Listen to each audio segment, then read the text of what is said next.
लोकशाही व्यवस्था जर का नीट चालायची असेल, लोकांचा विश्वास कायम राहावा असं जर का वाटत असेल, तर यासाठी व्यवस्थेतल्या प्रत्येक घटकानं आपापली जबाबदारी ओळखून वागलं पाहिजे. राज्य निवडणूक आयोगाचे जे मुख्य आयुक्त आहेत जे सहारिया यांना मात्र असं वाटत नसावं.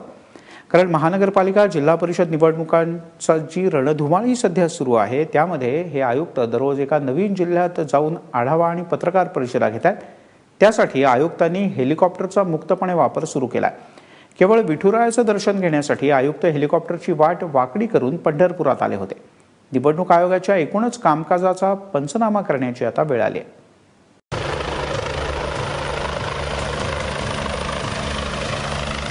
बुलडाण्यात हेलिकॉप्टरचा धुरळा बसला आणि समोर अवतरले माननीय निवडणूक आयुक्त JS सहारिया अर्थात हवाईजादे. कारण निवडणूक जाहीर झाल्यापासून त्यांचा पाय जमिनीवर लागणं थोडं कठीण झालंय.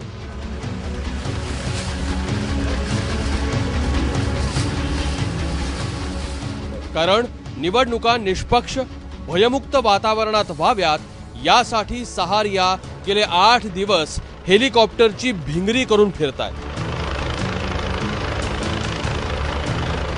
देवदर्शन घेतायत, पुष्पगुच्छ स्वीकारतायत आणि मग ठरलेल्या बैठकांमध्ये तेच डायलॉग पुन्हा पुन्हा मारतायत. आता या हवाई सफरीवर त्यांचं स्पष्टीकरण आहे का?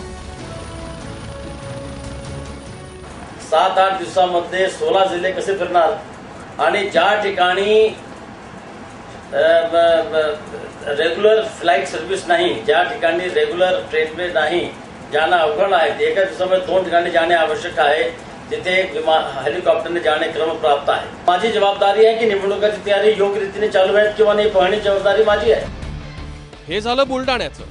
परवा सहारियांनी सोलापुरातून गगनभरारी घेतली. त्यांना पुण्यात बैठक होती. पण सकाळी सकाळी आयुक्तांना विठ्ठलाचं दर्शन घेण्याची अनिवार्य इच्छा झाली. सहारियांनी पायलटला सांगून हेलिकॉप्टरची वाट वाकडी केली. पंढरीत येऊन बा विठ्ठलाचं दर्शनही घेतलं, सत्कारही स्वीकारला. पंढरपूर येण्याचे काही प्रोग्राम नव्हता, परंतु विठ्ठलांचे दर्शनाशिवाय पुढे जाणे होत नाही असं मला वाटल्यानंतर मी हेलिकॉप्टरची जो पायलट आहे, लेडी पायलट आहे, ते सांगायला मला आनंद आहे. मी तिला विचारलं तर ती म्हणाली की साहेब दर्शनासाठी आम्ही नक्की उतरू इथे. जिल्हा परिषदा आणि महापालिका निवडणुकांच्या निमित्तानं सहारियांनी बैठकांचा धूमधडाका लावलाय. प्रत्येक ठिकाणी आयुक्त महाशय हेलिकॉप्टरनं जातात. प्रत्येक ठिकाणी तेच ते सांगतात. अशा कोणत्याही बैठकांना मुंबईतून व्हिडिओ कॉन्फरन्सिंगनी संवाद साधणं शक्य आहे. त्यांनी जे शपथपत्रामध्ये माहिती भरून दिलेली आहे त्याच्या गोषवारा पोलिंग स्टेशनच्या समोर लावण्यात येणार आहे. 1050 मतदान केंद्र संवेदनशील आणि 85 अतिसंवेदनशील राहणार आहे. प्रत्येक पोलिंग स्टेशनचे बाहेर त्या पोलिंग स्टेशनमध्ये जे उमेदवार आहेत त्यांच्या गोषवारा प्रसिद्ध करण्यात येणार आहे. निवडणुकीच्या काळात निवडणूक आयोग सुप्रीम पॉवर बनतो. महसूल यंत्रणा अधिकाराचा गैरवापर करून इतर विभागाच्या गाड्या काढून घेते. शिक्षक प्राध्यापकांना निवडणुकीची कामं देतात. 10वी-12वीच्या प्रात्यक्षिक परीक्षांचंही भान राहत नाही. आणि हे सगळं करत असताना निवडणूक आयोगाच्या खर्चाचं कोणी ऑडिटही करत नाही, हे विशेष आहे. बरं, पुन्हा न्यायालय, निवडणूक आयोग आणि सैन्य दल यांच्याविषयी शक्यतो वाईट साईड लिहू नये, बोलू नये असे संकेत आहेत. आपण हे संकेत तरी किती पाळायचे?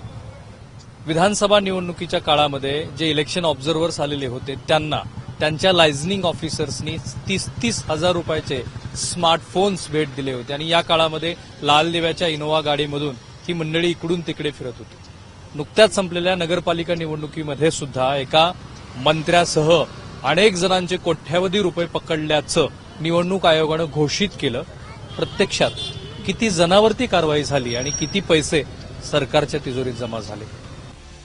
लोकशाही व्यवस्था नीट चालावी, लोकांचा विश्वास कायम राहावा यासाठी प्रत्येक घटकानं जबाबदारीनं वागलं पाहिजे. पण तसं होत नाही. त्यामुळे गरज नसताना आयुक्त हेलिकॉप्टरनं फिरतात त्यांच्या अशा फिरण्यानं ना निवडणुका सुरळीत होतात ना निवडणुकीतला काळ्या पैशाचा वापर थांबतो. बुलडाण्याहून संदीप शुक्ला आणि पंढरपूरहून सुनील दिवाणसह राहुल कुलकर्णी, एबीपी माझा.